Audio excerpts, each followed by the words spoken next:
Welcome.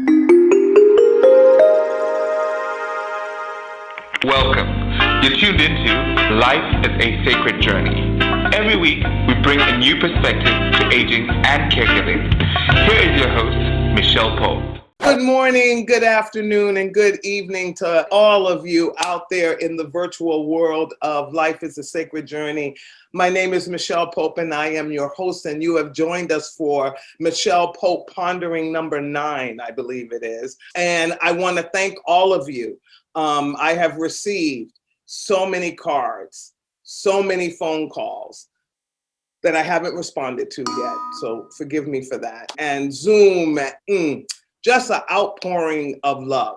Last Tuesday, the 29th of June, my big brother, Gilbert Tyler, passed away from a year-long journey of a malignant brain tumor. He is my oldest brother, and I have a sister that lives in France, and that's it as far as siblings, right?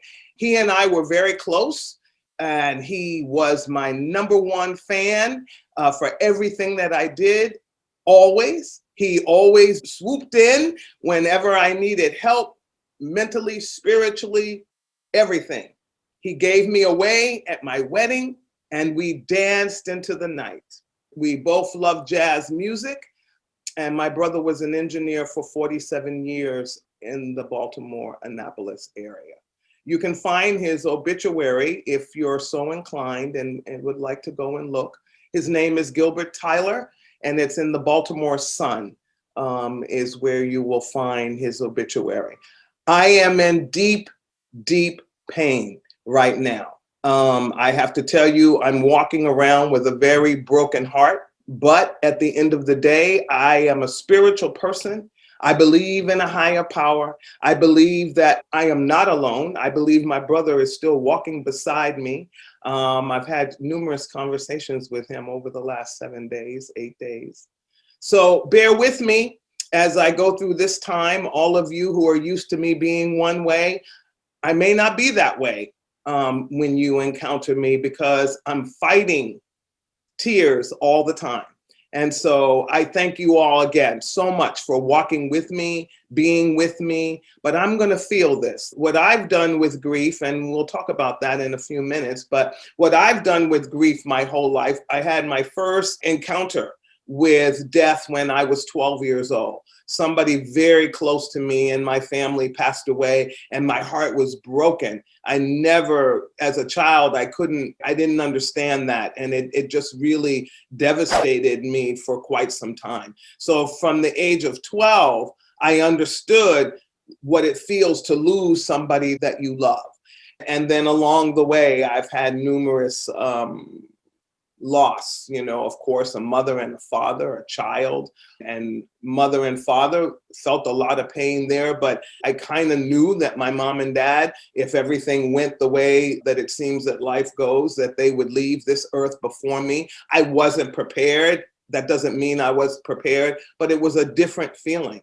Losing a child was, that was a pain that I thought that I would never live out of, and I still carry that. But losing my brother, it's very different because he held my history.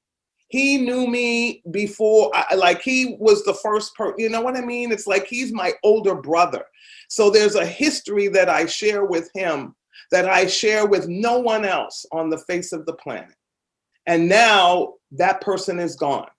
And that person isn't a phone call away, a plane ride away, a red eye away. But the good news is that I have fond memories, and I have all kinds of things in my house that remind me of him. I will tell you that I started to read this book again, The Power of a Broken Open Heart, The Affirming Wisdom from the Dying. And it's Julianne Durante, and she was actually on Life is a Sacred Journey when we were a podcast in the very beginning.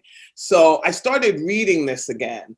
And what it's talking about is keeping our hearts, it's broken, yes, but I'm open to the possibility of this new life that I will have once I've overcome my grief, meaning I will have grown spiritually to another level. I will have learned something more about myself and where I'm growing spiritually. There's a chapter 8 in this book is called Letting Go. And I just want to read this to you because I found this at the moment that I needed it, among other places. It says, in the West, we spend our time and energy on prolonging life, often to the point of denying death. We are preoccupied with the body, the physical comfort and happiness. We allow ourselves to judge one another by what we have, and in so doing, lose sight of our connectiveness. Asleep to the reality of our temporary status as residents of Earth, we forget that one day we will have to let it all go. So bear with me as I let go of this physical plane of my brother and embrace the spiritual essence of him that will be with me until the day I die. And then, wow, when we collide together in that place that I know that all spirit goes, what a wonderful day it will be. It will be a day of fireworks. And we have a whole bunch of family up there that are waiting for all of us. So thank you. I won't belabor this because I won't have the ability to do it because, again, I'm always on the verge of losing it, but I'm working on it. So thank you all so much. And to all my other siblings out there, there's a lot of 2 women I know in the Cal Nevada Conference of the United Methodist Church who have also lost loved ones and are in the middle of their grief as well. So I walk with you, my sisters, and I get it. You know, I haven't felt this kind of pain in a long time. So welcome to Life is a Sacred Journey. I am your host, Micheal Pope. And it is my honor to say good morning to you, good evening to you, good afternoon to you, wherever you are. It is my honor to say to you, I am thankful to be walking this sacred journey of life with you. And today, after all of that kind of stuff that we talked about, I want to share also, again, this is the Ponderings. I've been pondering because I've been out in the world. I went to the beach one day and I've been doing some stuff just to kind of center. And I wear my mask when I'm in public.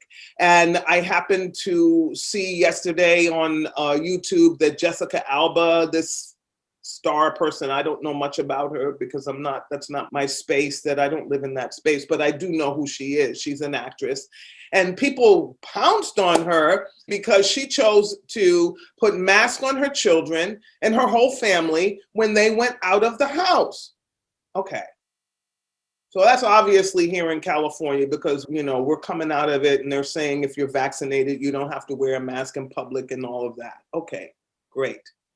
But I just want to say to those people, because this has happened to me. It happened to me at the Ace Hardware store, my favorite Ace Hardware store on Clayton Road. Wonderful place. I'm standing in line and I got my mask on because I decided to, while I'm in public, I'm wearing my mask until there is no more pandemic and that's it. Okay, that's just it for me. And people are staring at me, rolling their eyes. And then, you know, there's always a brazen person in the bunch. And he came up to me and he said, you know, we don't have to wear masks if we're vaccinated. I said, I know. I said, and I am vaccinated, but I'm choosing to wear a mask. And he said, oh, that's ridiculous. I said, maybe in your world, but not in mine. And then he proceeded to have a conversation with his lovely wife who joined him in the line. And it was all about me wearing my mask. I'm thinking to myself, get a life. That's what I'm thinking. I was also thinking a couple of swear words at the time because this just happened on Saturday. And as I said, I'm a whole lot of people going on inside right now. And he made me feel some kind of way. And then when the wifey came and she joined in the dialogue, I was like, I'll be, okay? So I turned around and I looked at them. I did a similar thing as Tabitha did with Wendy Williams. And I said, God bless you. And how fortunate you are to be able to have an opinion. But I'm choosing to wear a mask. And I am doing no harm to you or anyone else wearing my mask. So let's try to make this existence in this line one that we both as human beings can find joyful, make it through. I said, let's not allow what you're saying about me and my mask to create a negative connection between you and I, because the world has too much of that. And I love you because you are a creation of something more powerful than you. And they stopped talking. They didn't get it because they didn't get it. I know they didn't get it. But maybe not at that moment. Maybe they got it later on at home or in the wee hours of the night. That we got to stop this. It is none of your business whether somebody wears a mask or not. Leave them the heck alone. They're leaving you alone.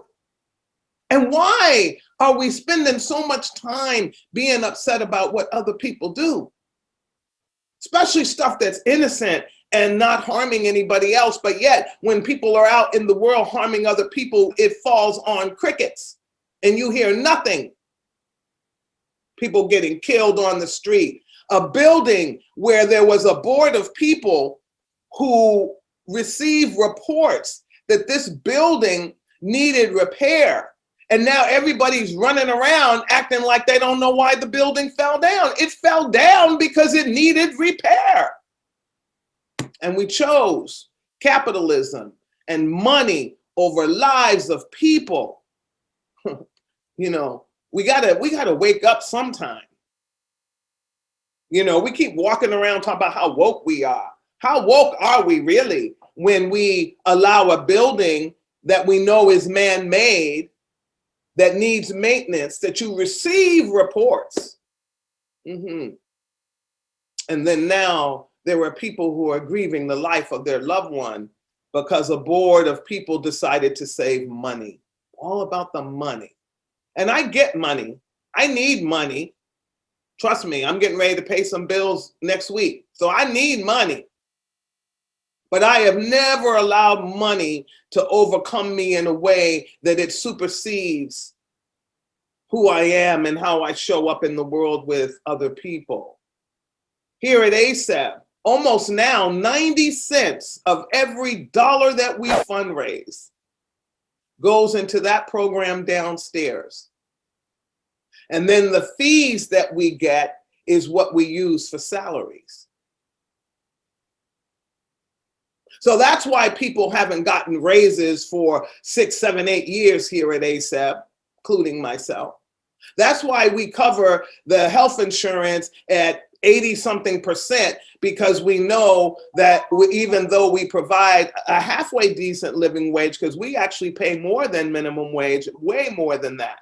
But that's the sacrifice you have to make when you put people before money. So important.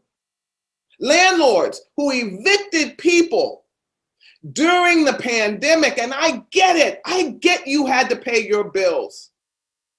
Get it, get it, get it, get it. But working with people and talking to people and figuring out a way that you can make it work for both yourself and that individual. Now we have programs here in Alameda County where the county and the state is giving landlords back some of that money or assisting the people who could not pay. Having conversations and being a humanity, coming together to save the lives of a fellow human being, whether you know them or not, is why it is our primary purpose. It's our primary purpose. And when we forget that, and it becomes all about money, you'll have money, you'll get money, But how many people in the naked city every day do we hear multimillionaires, billionaires, and they're so unhappy? The money can't buy enough to create happiness. And so, again, I'm not putting money down. Money is something that we created as human beings. Again, it really was created so that we would have a systematic way of exchanging things together. I could buy from you, you could buy from me. We would know what region, all of that. Caesar, if you go all the way back, I studied money. I've been looking at that because I've been pondering that over the last 7 days myself. Money. What is this? What is this money thing? And what does it all mean? In Alameda County in Oakland, the sales tax, I think, has gone up by 10%. And one of the most, that has the largest population of low-income people, the sales tax goes up. Oh no, just thinking about that.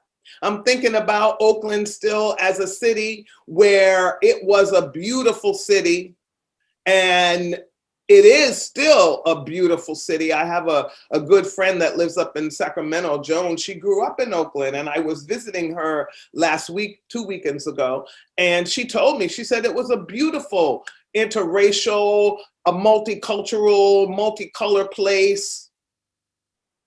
It's not that way anymore.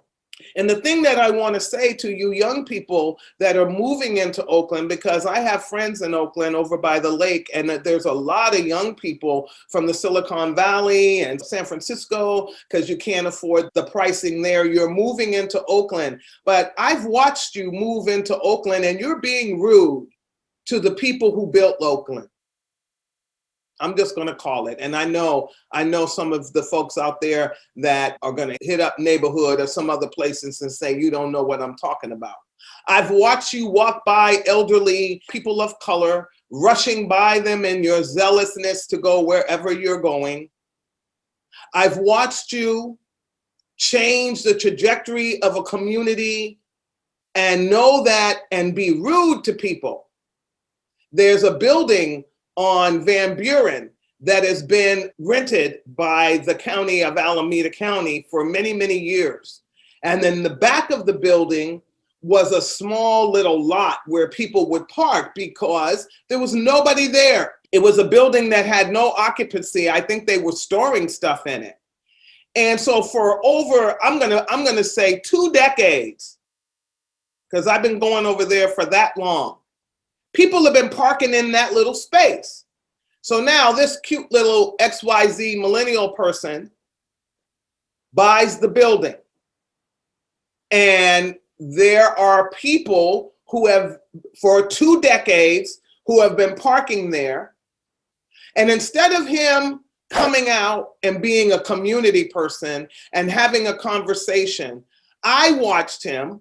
He came and spoke to me too. But I talked to him in a way that I let him know, don't do that. You don't have to talk to me that way. Just say, you know what, ma'am, I bought this building. I don't want people parking here anymore. But no, dude went in. And then he went in on, I saw him do it to another person. So again, it's okay if you have the money to come into a neighborhood where people have lived, suffered, died, and built the neighborhood.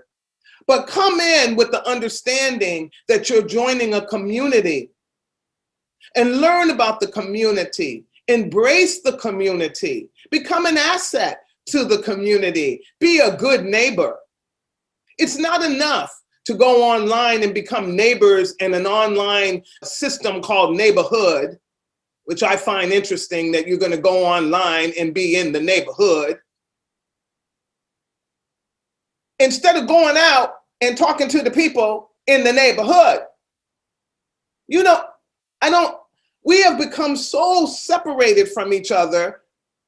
And even with the pandemic, we were screaming bloody murder that we couldn't get out of the house and do anything. But at the end of the day, guess what? You're not doing it anyway.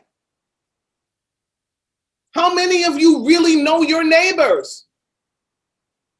By the way, my neighbor across the street who I thought didn't like me doesn't speak English. I finally went across the street to say good morning to him, and he does not speak English. So he got it though when I said to him, I touched my heart. I said, I just wanted to let you know how happy I am. You are my neighbor. I was thinking that man was a bigot because he wouldn't respond to me. He doesn't speak English. So now he waves and I wave. Stop putting your life in this. I use Facebook. Oh, heck yeah, I use Facebook. And I use Instagram and I use TikTok. But the operative word is I use it.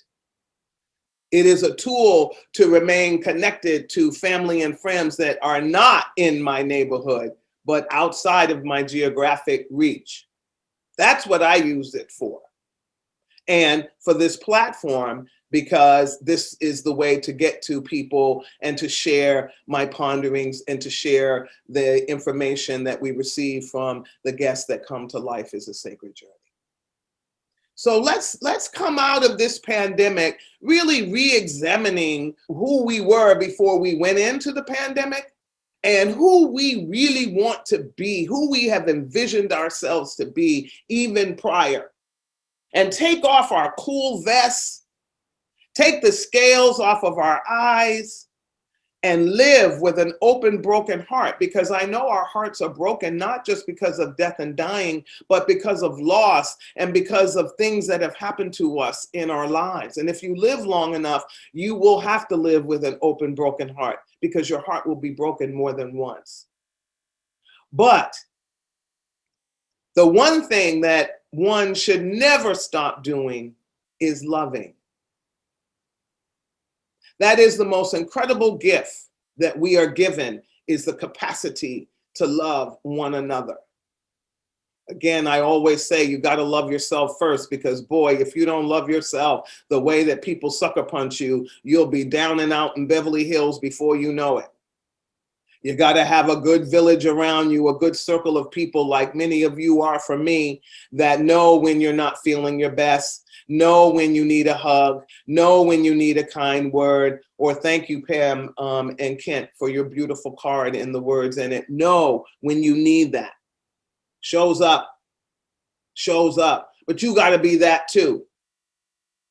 I realized the other day that the reason that I'm getting all this love is because I try to give love abundantly to everybody that I meet, stranger, foe, enemy, because I know I have a couple of enemies. I know who they are too, which is really interesting. I know who they are, so it's no big deal. They act like they're not my enemy, but they're my enemy, and I know it, because I know how they covertly do things behind my back and what they say and what holes they're trying to push and all of that. But it's so nice to be a person that has worked on herself and grown, because I don't care. It's a waste of their time, because nothing that they do prospers against me. And if anything, it shows up right away. And it's like really just two people. And it's interesting. Both of them act like they care about me, but I know that they don't. I've caught them in many, many times where they have shown that they don't care about me. But I let them live out that fantasy, and I don't say anything, and I greet them with love, and I forgive them every single time they try to do something against me. So that's it. That's life. That's the gift of it. That if you can get that, if you can get to that place where you can forgive people and move on, know that I'm not gonna like embrace them and have them come to my house to dinner and share a bottle of wine. That ain't happening. But I'm forgiving them and I'm moving on, and they no longer are a barrier or obstruction in my life, because I don't have to think about that. I just know they exist because they show up in places where they want to do damage to my spirit. So those are the things that I've been pondering.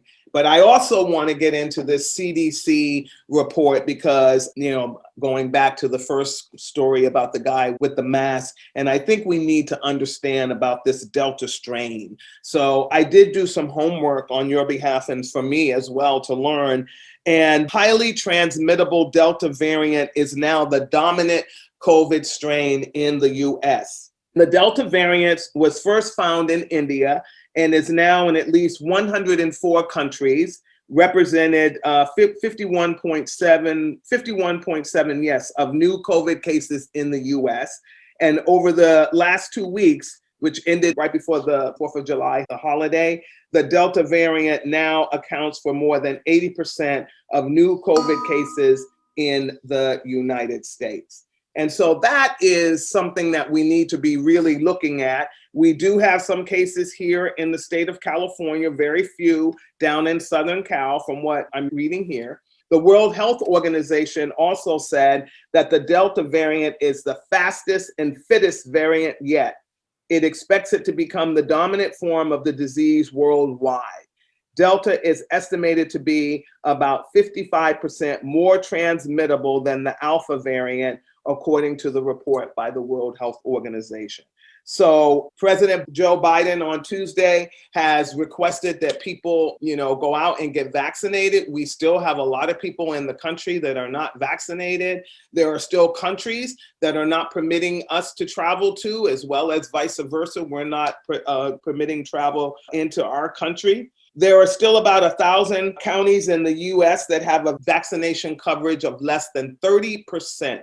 So just imagine people are starting to move around, the weather's getting better, the summer months are happening, and 30% of 1,000 counties in the United States, that means those individuals that are not vaccinated, that are also saying, because we have an honor system right now, we don't have a across the board system where people are going to be looking at for your card or something like a passport. I think eventually if this Delta variant and all these other variants keep happening, we're going to have to get to that. I mean, it's just like an apocalypse movie. And so we got to look at that and what that all means. But again, it goes all the way back to the beginning story. Then why won't everybody want to wear a mask? Because if it's an honor system, I don't know how that's going to work for us, because not all of us have the same value system, and we don't honor things. We don't honor truth in the same way. So we could be walking around looking like we are vaccinated without a mask, but yet we're not vaccinated at all, or any of our family members or whatever. Again, personal choice. But again, how is this relating to the common good? How is this affecting the humanity? Again, 1,000 counties, 30%. So that was a little bit off the mark from what President Biden had wanted to happen. I think he wanted like 70% by July.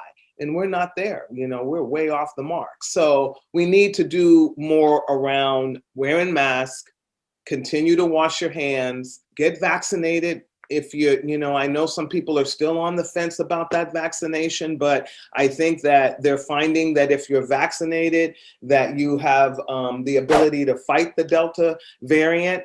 There have been, I think, a couple of cases where even vaccinated people have tested positive for the Delta variant. So again, sometimes you don't get sick, but it doesn't mean that you don't have it. We're constantly doing tests here. We found a test that you can do yourself. It's $25.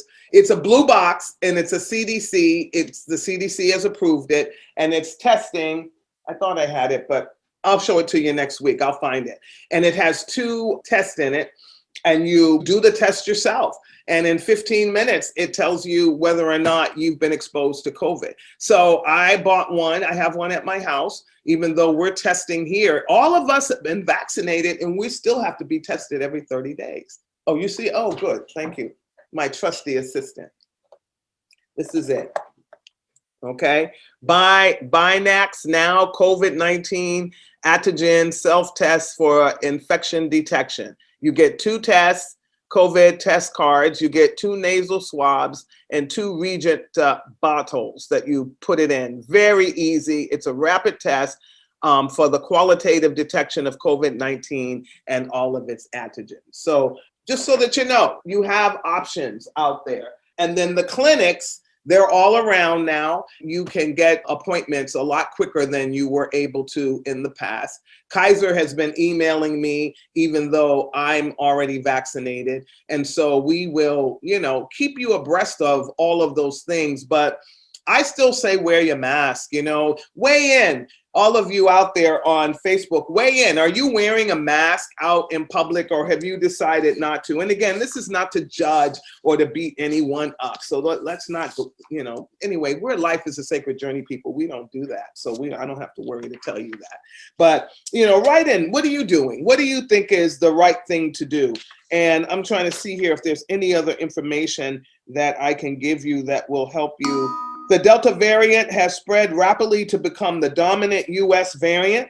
It represented just 10% of cases around a month ago and around 30% of cases between June 6th and June 19th. So you can clearly see it's growing.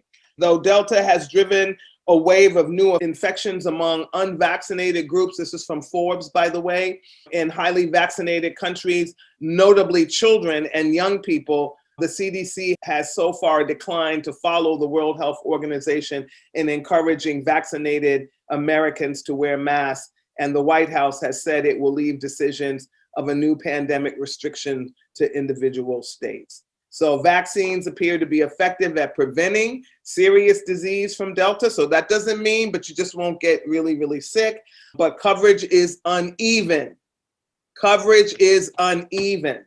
Uptake is falling and hesitancy remains high, with 5 states, Mississippi, Louisiana, Idaho, Wyoming, Alabama, still not having given at least one vaccine to more than 40% of its residents. So COVID's going to be with us here for a while. We have some work to do around keeping ourselves safe and all of that, but let's be gentle. That's the other thing. Let's just be gentle with each other and be kind to each other and treat each other with respect.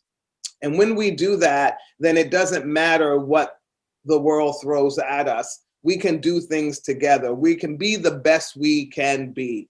And I just want to thank you again for coming to Life is a Sacred Journey. It is my honor to be your host and to come and to see all of you. I'm going to look at my Facebook just to say good morning again to all of you that are out there. And then just to let you know how much I love you. So we've got G from Switzerland. Good morning, G. We have Teresa, we have Carolyn, and we have Mary, we have Paulini, we have Betty, Marianne, good morning. And of course, we have Felicia. I want to thank Felicia for telling me last week to take off. So thank you, Felicia, for that. Come on over here, Leon.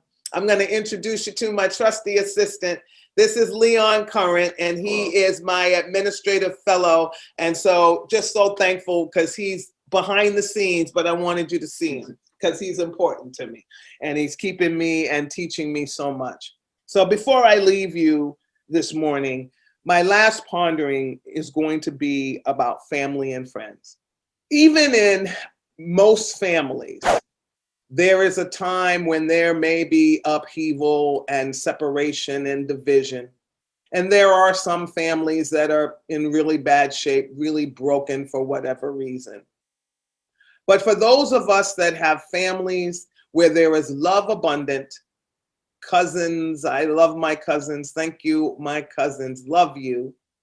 Family members, my aunts and all of them, my children, my sibling, my step siblings, the siblings that were given to me in this life journey, all of you that follow me on Life is a Sacred Journey, the young people like G, who keeps coming in and out of my life, who showed up at my front door to be a part of my daughter's graduation because he felt like a family member because we embraced him in our bigger family. To his family in Dubai who love me so profoundly and I love them so profoundly. To my godchildren in Belgium. Now, never seen me except on Facebook, but love me because they've been taught love. So family, you're given a core family that has your DNA, that's a part of your family tree. but you're also given the human family. And when you combine them together, you have a foundation that you can walk through this world and you know you are safe. I believe in a higher power, so therefore I start there. But I know that higher power gave me family and gave me a bigger village of people that I call family. And many of you are a part of that. Betty, all of you. And without you, there would be no Micheal Pope. Because you have fueled from my brother, from being a young woman, all crazy and confused, who sat down and talked to me and didn't judge me, to my sister who loves me and who I have such a great relationship with, to my aunts and uncles, that my uncle's all gone now, but my aunts and one aunt who I have like a really cool relationship with. She's a mother, sister, everything to me. To my friends up in Sacramento, to my bishop who has reached out to me and been my spiritual leader for almost two quadrenniums. To all of you in the Life is a Sacred Journey family, I thank you for walking with me throughout this last, I don't even know if Felicia can write it in. I think we've been doing this for almost a decade. I can't remember, and it doesn't matter. But to all of you who have walked with me on Life is a Sacred Journey, I thank you so much. And I hope that you have and find and put around you a family of love, a family that will love you in your stinky, love you in your joy, and stand beside you as you live this sacred journey of life. I want to thank my children for walking beside me. I want to thank my beautiful daughter-in-law, who I love so much and who is just a gracious, beautiful young woman. And again, I thank all of you. So I'm signing out for now. I'm sending you all a big hug. And thank you for your love. Thank you for your prayers. Thank you for your cards. Continue to send them. Pray for me, and I will continue to pray for you. Have a wonderful day. Oh, if you're in the Bay Area, be safe. We're having a heat wave, I hear. So close those shades, cool your house down now so you can get off the grid later, but be safe. Drink plenty of water. And again, love yourself and allow yourself to be loved by others. And then the world will be a better place. Peace out.